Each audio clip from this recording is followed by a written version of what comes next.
Direct from Fort Meade, Maryland, this is DINFOS Live.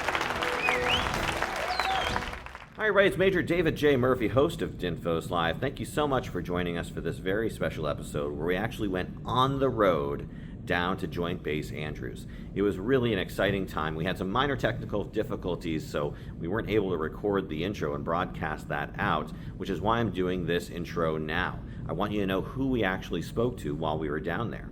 We spoke to Major Katrina Cheesman, the 316th Wing PA Chief, Mr. Jhi Scott, the Naval Air Facility Washington PA Chief, and finally, from the 89th Airlift Wing, Staff Sergeant Gabrielle Wynn, the NCOIC of that organization.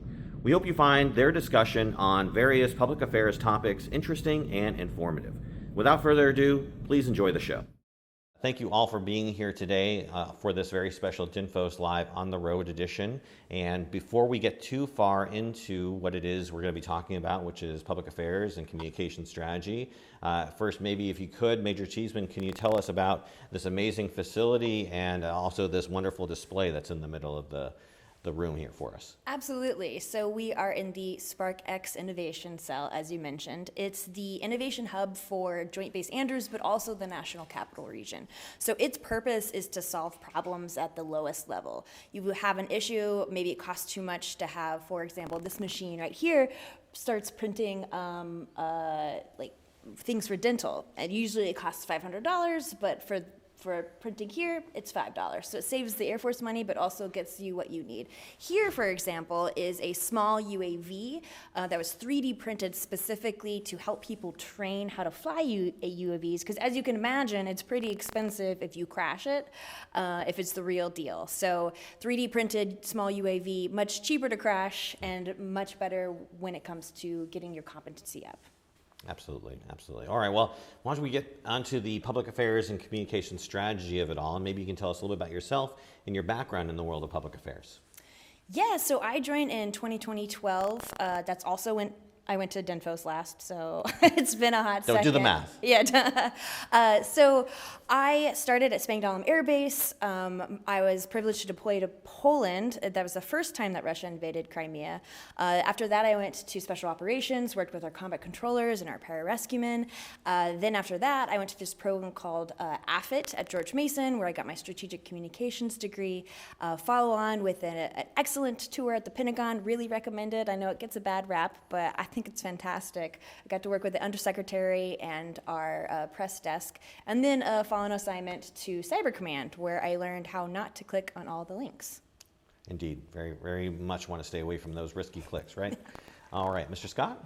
Well, I joined the military in 2002 as a basic still photographer.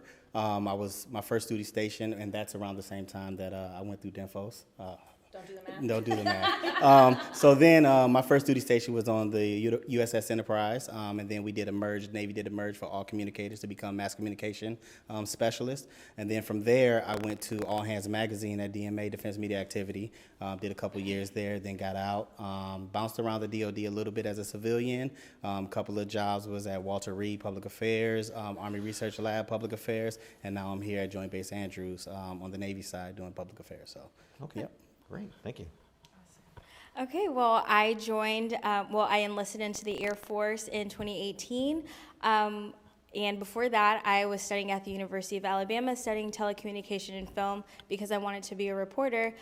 So I did come in. My recruiter told me they had that in the Air Force, so I was like, of course I have to do it. And so I came in as a guaranteed broadcast journalist. My first duty station was at RAF Alconbury in England, where I was a traditional broadcaster for 3 years, and then whenever I PCS to Turkey, that's when the merger happened, and I was working as a public affairs specialist, and now I am here at the 89th Airlift Wing as the NCOIC and getting my master's in strategic and digital communication. Wonderful. Well, that's perfect, and that's great, just right in line with what we're going to be talking about today. So looking to see how you can exercise some of those skills you've been learning to inform us. So tell us first about the mission of your particular organization. What does it do and how do you support it with PAFX? Okay, so the 89th Airlift Wing, our mission is to advance national interests through delivering diplomacy every day. Our customers are military and elected officials. We transport the president, vice president, and all the senior leaders. And so even though there is some red tape about what we can publish as public affairs, we really try to get, behind the scenes and highlight our airmen and how we can deliver diplomacy and how, our people can help with operations here at Joint Base Andrews and, across the world. Okay, great, thank you. Well, our mission is to support the 3,700 Navy and Marines and getting them to meet their readiness requirements for deploying globally. Also, our mission is as an executive transport wing. So we fly around some of the higher level Navy personnel and civilian personnel, like the Secretary of the Navy, the Chief of Naval Operations, the Commandant of the Marine Corps, along with other, as a PA, as a public affairs officer, I support the Tenant Command. So I'm a one-of-one shop. So I support the largest reserve center on the East Coast, which is on this base, along with a couple of operational commands that are on this base as well. Okay, great. And I get the pleasure of working with all of these people. So Joint Base Andrews, the 316th Wing, we really manage the day-to-day operations. So if you see a Joint Base Andrews Facebook page, we run that. But obviously it's not just the 316th Wing that we're speaking for. And so daily operations, but also really looking at those big picture things, right? So we are so close to the Pentagon, we're so close to Capitol Hill, we're so close to the White House, and that means that we are usually the ones that support those big events, particularly like, for example, the NATO summit, the most recent prisoner exchange, and of course, any sort of presidential airlift. And while Gabby's unit is the one who flies them, we often are the unit that will escort media onto the flight line to capture the presidential departure and arrival. So it's really joint, and it's very much a team sport, and it's an amazing place to be. Absolutely. No, this is a wonderful base. So tell me more about those unique challenges that you face within your organization and related to your mission, and how specifically you use public affairs to tackle those challenges. Who wants to start with the challenges? I can start. Yeah. So, being a tenant unit here at Joint Base Andrews, the 89th falls under Air Mobility Command, and Joint Base Andrews falls under Air Force District of Washington. So we have two different MAJCOMs on one base, and sometimes our priorities, like what our boss's priorities, like way up there, sometimes they don't really align to each other. So there's challenges in that with what we cover, what's important to us, and our priorities. So I would say that would be one of the main challenges. I think that's a challenge for all of us, is aligning what the bosses, as you say, their priorities are compared to the bosses on this base, and then also supporting those. It's hard to support so many different missions. I think that's a huge challenge for, I know my office, and I know for certain, being stretched so thin with the 316th, trying to support all the tenant commands and supporting their missions on a day-to-day basis. Yeah, and for us, we have 80 tenant units on Joint Base Andrews. And some of the PA partners that couldn't be with us today are the 113th Wing. They fly the F-16s, which do any sort of scramble if there's something that comes into the NCR region that, FAA is like, yo, we were not comfortable with you here. So F-16s, boom, from Joint Base Andrews. And I think we also have an air refueling wing. And so we have so many partners here, but everybody wants a piece of public affairs, whether it's like, can you cover my 5K? Like, no, thank you. I don't really want to cover your 5K. Or, hey, there's a suspicious package on base. How do you coordinate with the right unit that it might be close to and make sure that the people on base feel safe and comfortable as well? So I think just that, and also communication, being joint, like we're all on different systems, and so it seems really simple. Like, how do you tell somebody that there's something going on base? Suspiciously difficult when it comes to Joint Base Andrews. So really rely on us being able to know the right people and have that network to share as fast as possible, particularly when there's something high visibility. I think if I can chime in just a little bit, I think her challenge, and correct me if I'm speaking out of turn, but you also have the base housing. So that's a whole nother challenge that, we deal with on a lower level, but she's in charge of that, not directly, but the 316th is in charge of that. So I think that's a huge challenge to bring in those civilians and those spouses into the day-to-day operations and knowing who to talk to, when to talk to them, and it's a lot on our plates. Yeah, no, absolutely. So talk to me a little bit about some of the ways in which you translate and make understandable the commander's intent, your lines of effort, your priorities that your commander has outlined. How do you translate those and make them into actionable public affairs tactics and strategies? So I would say right now a really big thing for us is recruiting. With the 89th, we are one of few wings, if not like one of the only ones, that recruits people. So we recruit a lot of flight attendants, we recruit maintenance, we recruit comms people. So I think whenever my counterpart, Captain Cromie, and I, whenever we create our messages, we create to a different audience because we're not solely creating products for, just for our Facebook page, because our Facebook page has a lot of civilians or fans of the 89th. We really try to keep messaging somewhat internal to us, but also to hone in on those recruitment aspects. So whenever, our teams go on the road, they can use our products that we create, either taking photos of maintainers or flight attendants doing their job and translating that into how they could work for the 89th.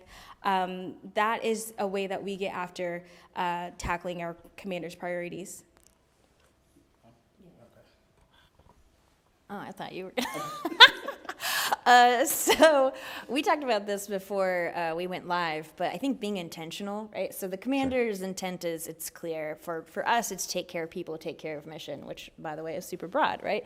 But it's how do you be intentional in this space? At first, it's thinking, it's taking a breath, and then it's planning, then it's doing, and the doing is really not the hard part, it's all the assessing. So how do you know that you're meeting the intent? How do you know you're achieving outcomes?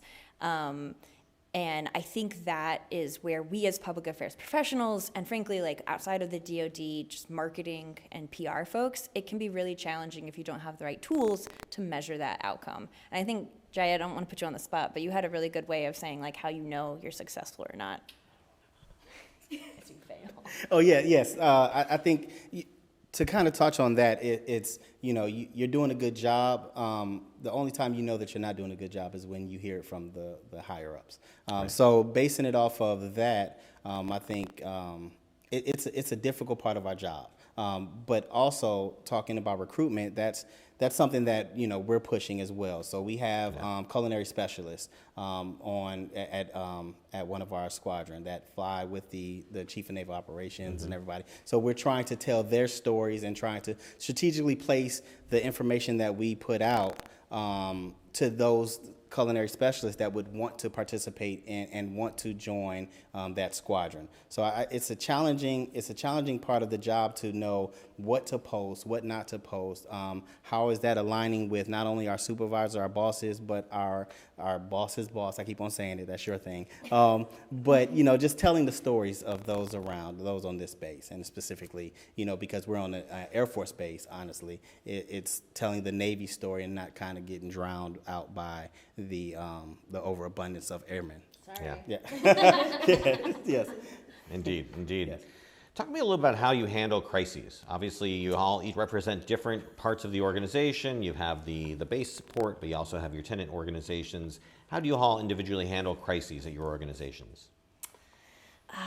Yes. Okay, this is going to be taken out of context, but I'm going to say it anyway. I kind of love a good crisis.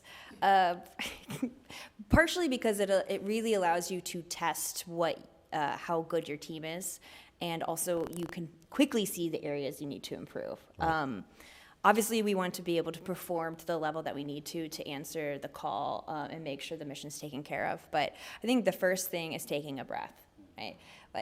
everybody's going to be feeling like they need to go in action immediately. But if you don't take that 1 to 2 minutes and just think about what are the questions I need to ask, who do I need to talk to, you're going to spin in the wrong direction.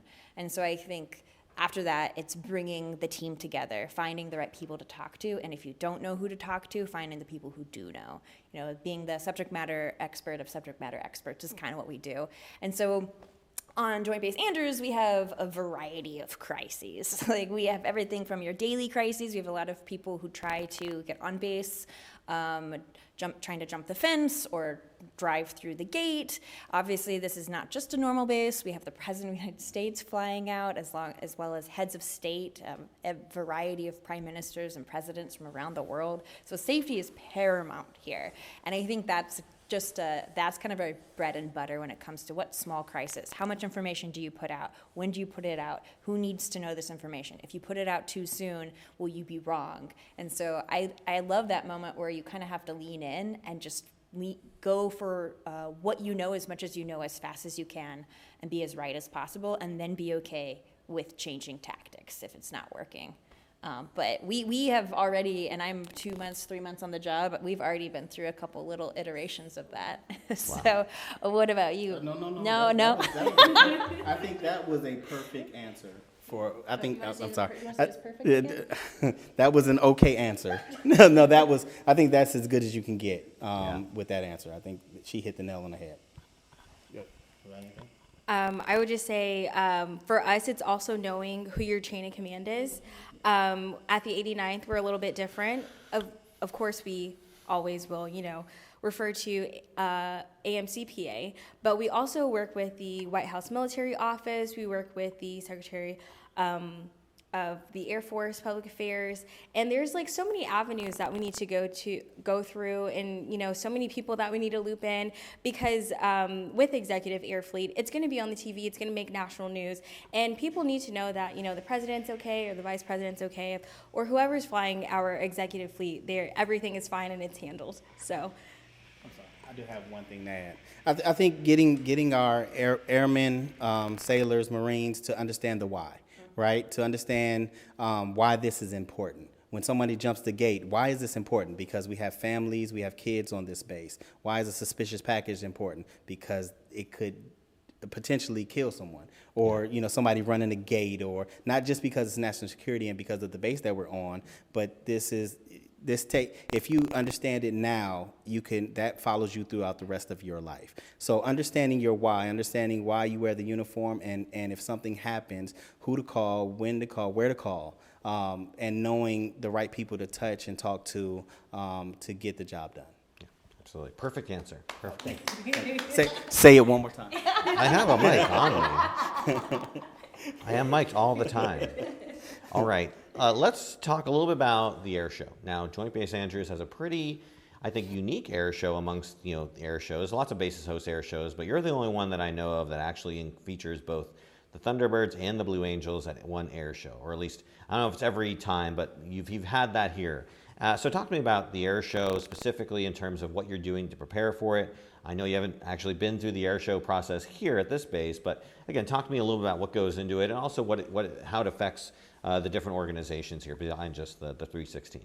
So we support the 316th with the air show. This will be my third, I believe. Oh, wow. And going through the air show prep, there's a lot that goes into it. A lot of things that you really don't think about if you're not a part of the preparation, as far as parking and busing and vendors and just everything. It's just a lot that goes on. So what my job is to support 100% the 316th. So whatever they need from our side of the airfield, whether it be people to help with parking, vendors, or people to help with food prep or distribution of food.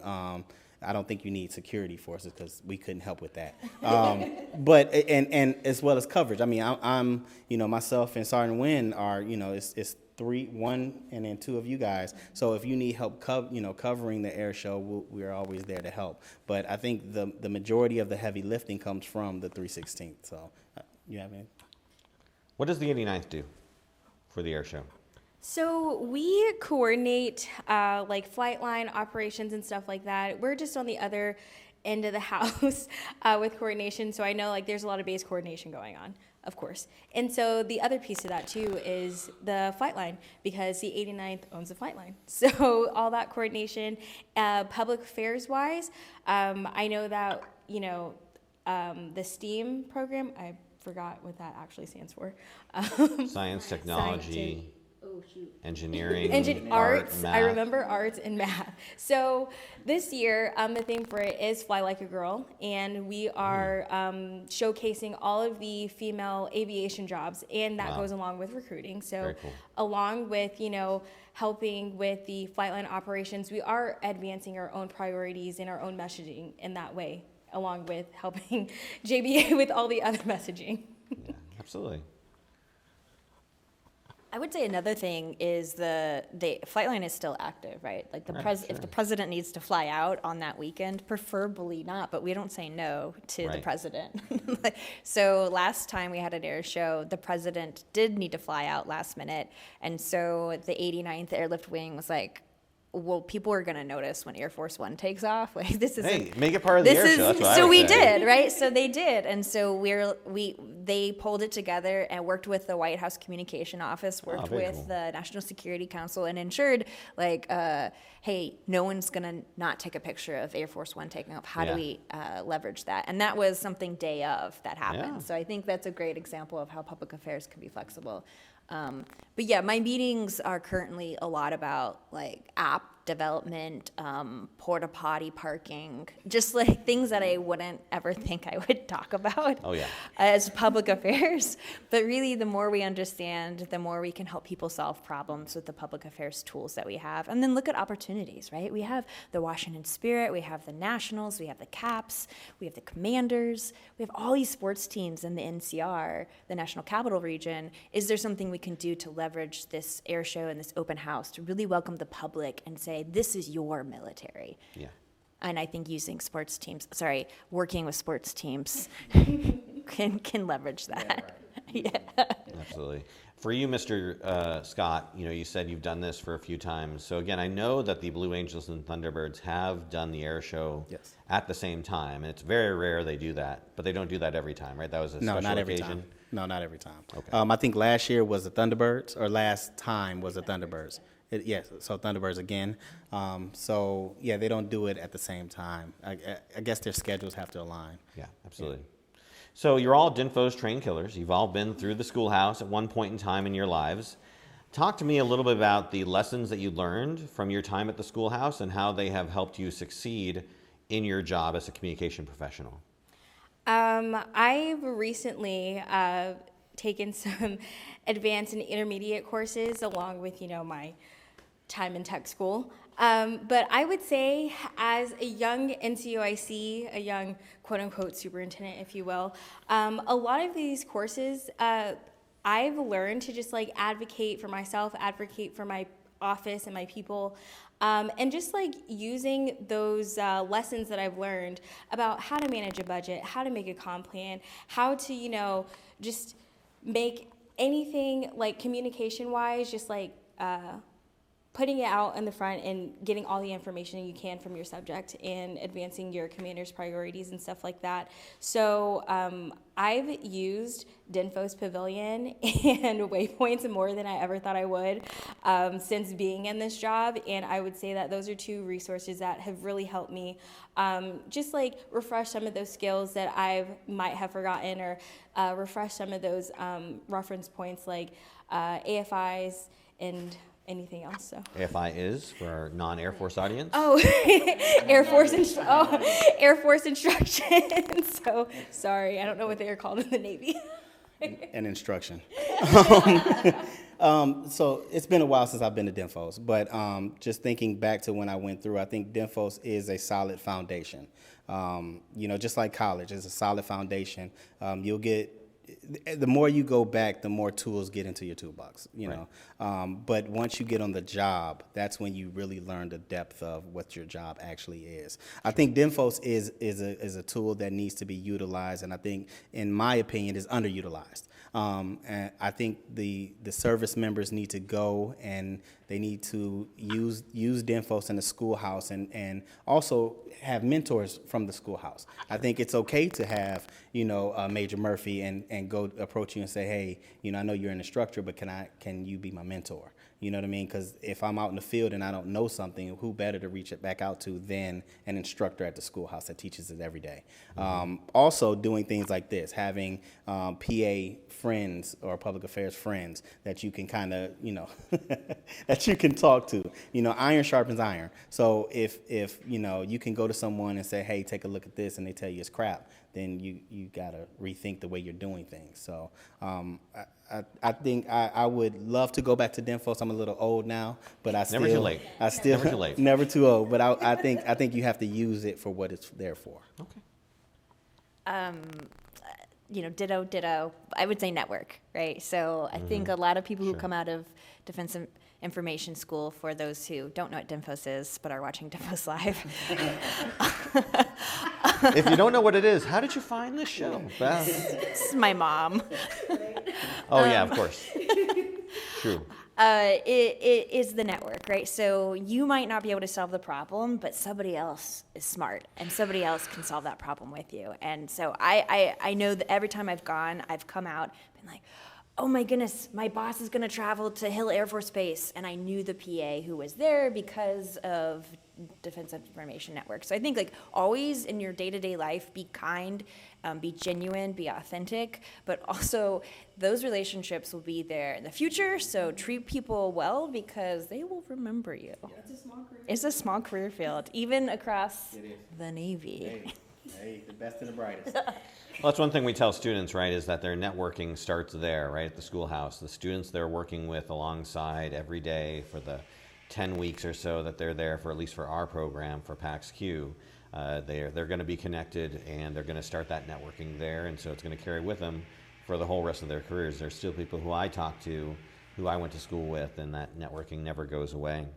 So we've talked about what DINFOS provided you. What have you had to learn on the job? What have you had to learn from doing the job of being a public affairs professional that no school could really prepare you for, in all honesty? Multitasking. I mean, as a sailor, we have to even in my job now. I'm no longer a sailor. I just support the sailors, but I'm also the protocol officer. I'm also in charge of or assist with NWR. I also there's other things that I do, but multitasking and being able to balance the things that you do when you get to your duty station is something that you don't learn in DINFOS, and I think it's kind of difficult to learn. Again, it's just a foundation when you go to DINFOS, but getting to your first duty station is learning how to balance your job and doing the things that you, or learning how to balance what you do on a day-to-day basis. I would say that it's just, I never would have thought that I would have to go a little bit outside of my expertise of what I've learned in DINFOS. At no point did I ever think I would also be a photojournalist as well, coming in as a broadcaster. And just knowing needing to know basically all aspects of PA to be an effective communicator. So yeah. And the question is, what DINFOS could not teach me? Right. What did you have to learn on the job, right, that DINFOS didn't prepare you for? People. Yes. When I graduated DINFOS, I don't even know what it's called now, PAQC back in the day. I thought, okay, great, I have the skills. And then I walked into my shop and I realized that it's not about skills, it's about people. And 90% of my time was spent with folks, figuring out problems, whether it's personal or professional. And so I think that DINFOS is there to give you the technical skills, but what we as airmen, as sailors, as Marines, guardians, I'm sure coasties, our higher calling is to be leaders and to be followers. And I think that's something that DINFOS is good at, giving you an environment to operate in, but not necessarily giving you the training. And public affairs cannot happen without people. Talk to me a little bit about, you mentioned some of them earlier, Sergeant Wynn Pavilion and other resources. Talk about some of the resources that you have found to be useful for you and that you would recommend our audience check out. Templates. There's a template for almost everything. On DINFOS Pavilion, I've definitely, I just looked up an SOP template yesterday because I'm working on a SOP for our unit public affairs representatives right now. But also needing to justify what you're doing. And that's where a lot of DoD directives and instructions, that's where you can find them. And that's how you can justify like, oh, we do this because of this reason. We can support this or we can't support that because of this reason. And I think just knowing where I can find my actual answers to tell people besides saying, oh, no, I'm sorry, we can't support that. There's a reason. So I think that would be the most useful thing that I've gotten out of DINFOS Pavilion.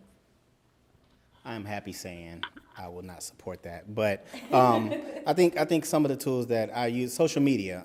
There's one for former MCs, MC Talk Shop. It's on Facebook, and there's about 2,000 people. I went back and looked. There's about 2,000 people on that are either currently MCs or prior MCs, as well as the DC Shoot-Off. The DC Shoot-Off is a really good tool.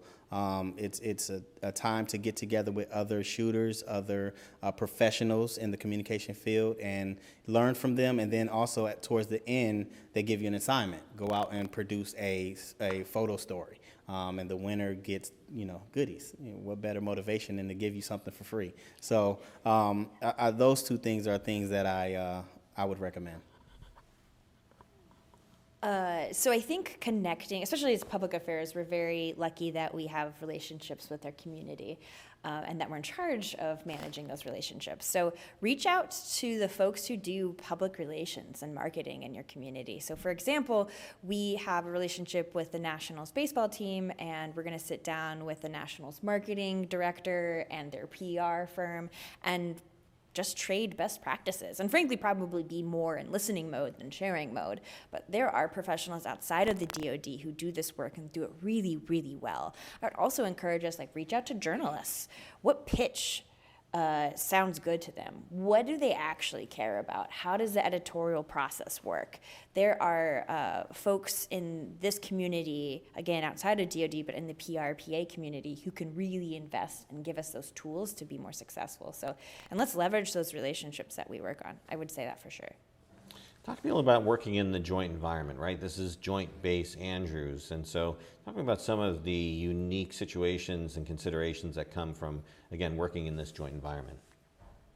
I'm going to steal what Jhi said earlier. Sorry, I have the mic, so. Language, words, right? Trying to understand what they mean when he says CNO. What is that? Because that's certainly in NSA a different thing than in the Navy. And I think understanding not only their language and their words, but also their culture. When do Marines respond poorly when you act cavalier around them? The answer is sometimes yes, especially if they're higher ranking. And Air Force culture, we're a little bit more informal. But being a part of a joint world is being a part of a joint culture and being open to listening and learning and correcting and asking questions. And so I won't steal all your thunder, Jhi, about the language, but because I think the Chiefs penning is a great example of well, nobody even knows how important that is.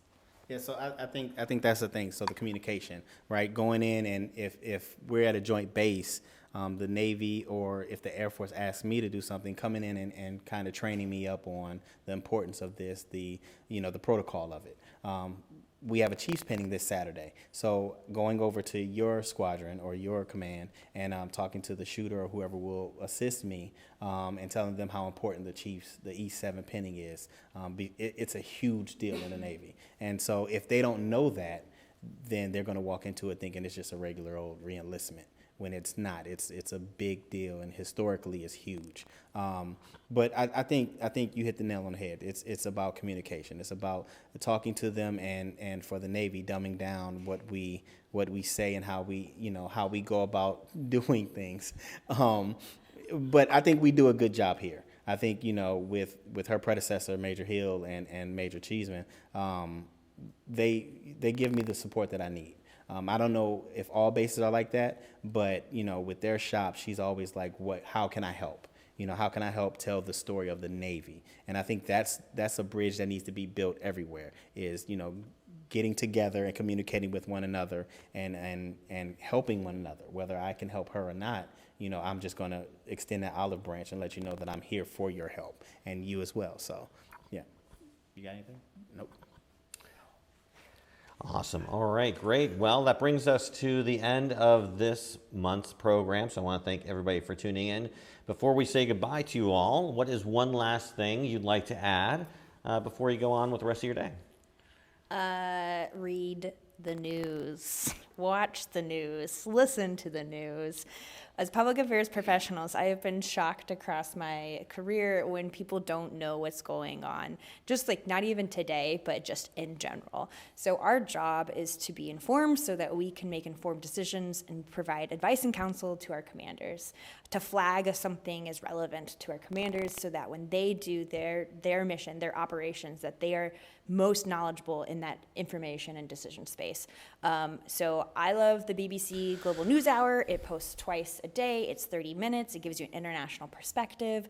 If you're not reading New York Times, Washington Post, and Wall Street Journal, those are the big three that a lot of our policy leaders care about, then you need to do that. And then of course beyond that, looking at the early bird, looking at defense news. It's really, really important that you know what's going on, and it can be a little bit tiring, but it's also your job. So if you don't know what's going on in the world, you're wrong. So please, please, please invest in that, and it will really make you not just a better citizen of the world, but also a better public affairs professional.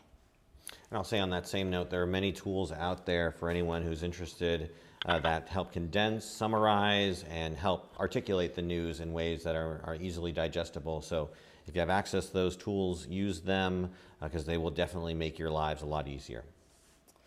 Two things. We're communicators, so learn how to communicate. Walk around to these other shops and talk to these people.